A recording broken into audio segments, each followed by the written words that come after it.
Hello, climate marchers. I hope that after this ride you will join me for inspiration, support, shared leadership in our journey toward climate justice. My name is Cricket Hunter, and I'm the director of Pennsylvania Interfaith Power and Light. In 5 weeks from today, on the afternoon of October 26th, Pennsylvania Interfaith Power and Light will hold its annual conference, this year titled Climate Justice, Faith in Action. The conference will be at Summit Presbyterian Church in Mount Airy, Philadelphia. And in just a minute, I'll give you a chance to meet our 3 keynote speakers. Each of the speakers will offer a workshop. In addition, there will be a workshop by the Reverend Dr. Karen Weissman of the Lutheran Theological Seminary speaking about preaching on climate change, and Samantha Shane of the Earthquaker Action Team will offer a workshop specifically designed for teen leaders on speaking our minds for the earth.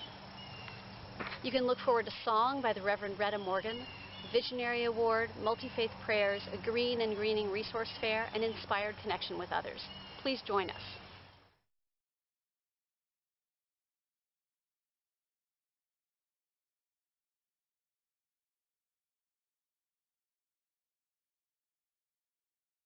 Ever since I was a little kid, it's always seemed to me that religion, rightly understood, should change the world and should kind of blow apart your assumptions and blow apart the way you usually do things and really change the way you interact with other people and with the world.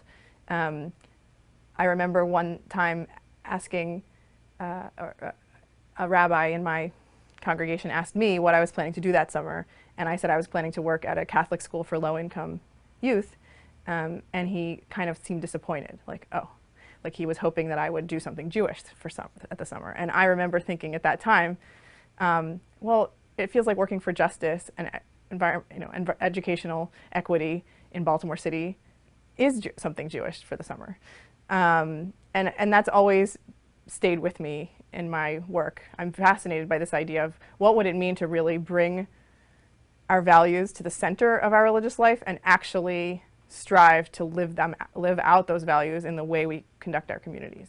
I think it really adds something unique to environmental advocacy campaigns for people to be speaking from their faith traditions about why they want to see, our community do things in a different way. People listen differently when people speak from a faith place. They listen with their moral ears.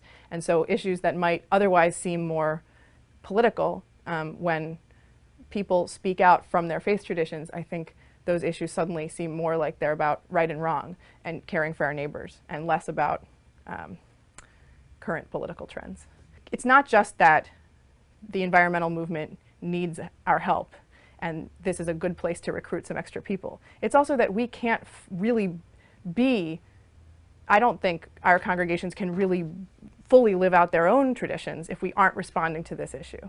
I think if religious communities fail to respond to the most pressing issue facing our generation, I think they will cease to be relevant religious leadership.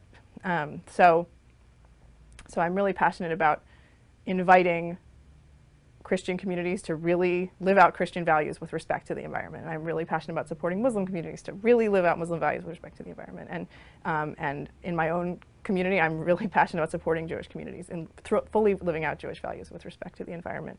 And with all the other full diversity of faith traditions, I think we can only be fully human and fully righteous in our responses if we are taking stock of this particular issue, learning about it, telling the story of our electricity, and then acting on what we find out.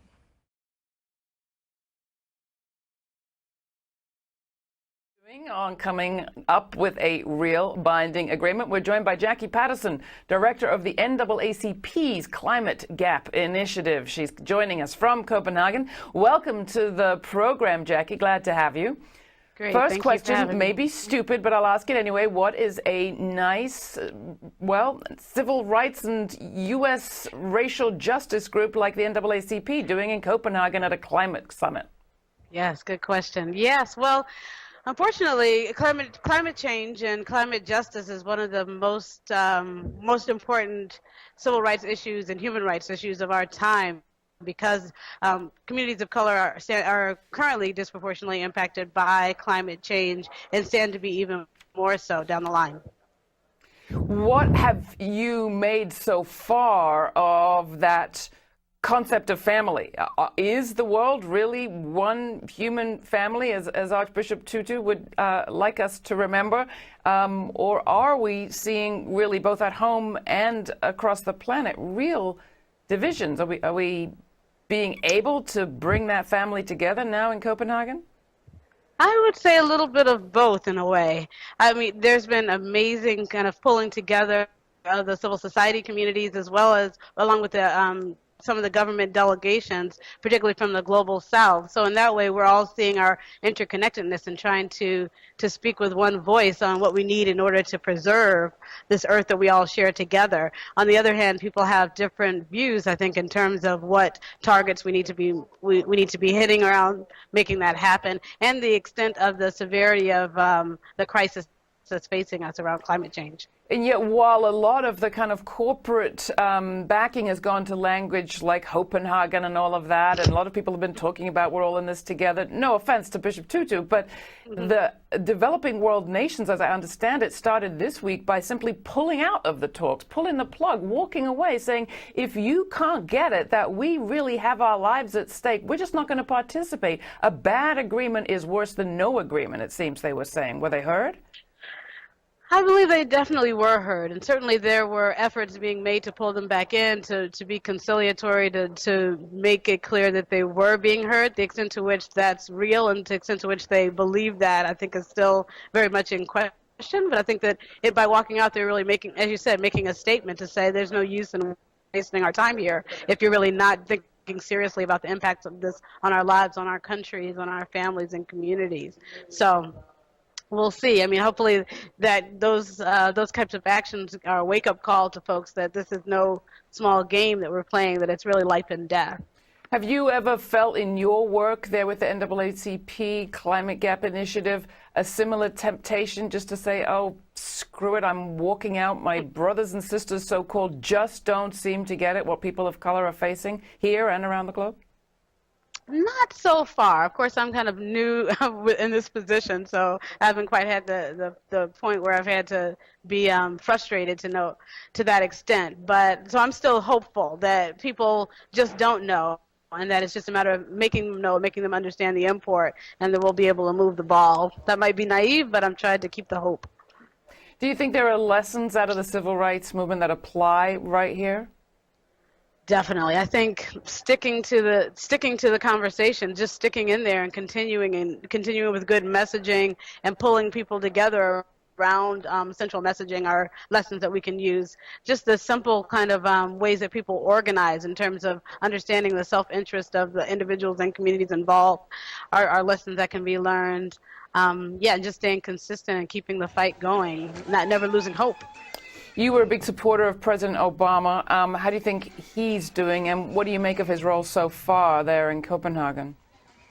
Well, it remains to be seen when he comes, but but as supporters of Obama, I think what we need to do is to continue to support so that he can kind of make the strident agreements that we need in order to really get on top of this climate change issue.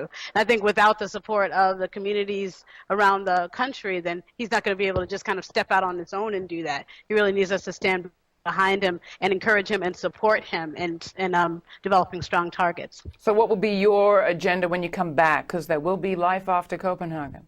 That's for sure.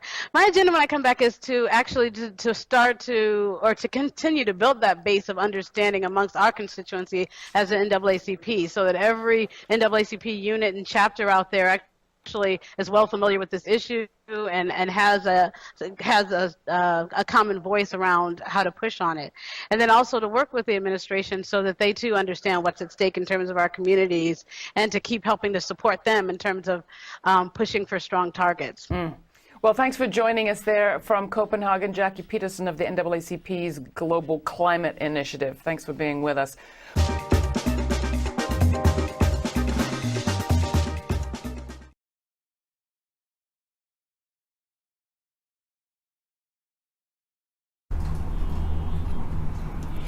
If for no other reason than self-interest, any normal human being would want to fight to preserve the only planet we have. The evidence of the relentless march towards destruction is overwhelming, as we watch typhoons rip nations apart in Asia and droughts shut down life in Africa, the Mediterranean, and the western U.S.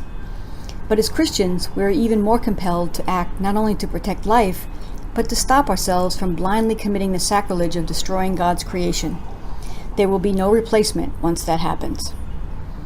This boding tragedy is completely avoidable, but it means we must abandon our worship of Mammon, the god of money, which, as Scripture tells us, can only lead to death. The fossil fuel companies have willfully engaged in business activity with full knowledge of the harm it does, and their callous persistence is nothing short of criminal, to say nothing of its deeply sinful nature, especially in light of the gargantuan efforts they have made to conceal the situation from the public. Making reparations for all the damage done would be a small but necessary gesture. More importantly, the source of harm must be eradicated, on moral grounds or out of sheer common sense.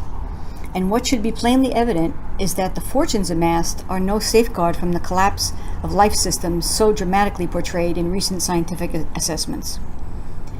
Are we so deaf or so enamored of Mammon that we would prefer a few more years of the good life, only to witness life forms wither and die in just a matter of decades?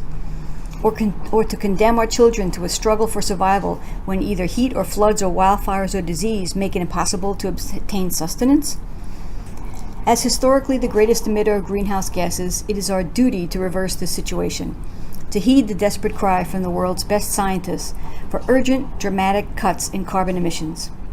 In this vein, Union Theological Seminary recently voted to divest its holdings in fossil fuels, adding its voice to a growing national movement.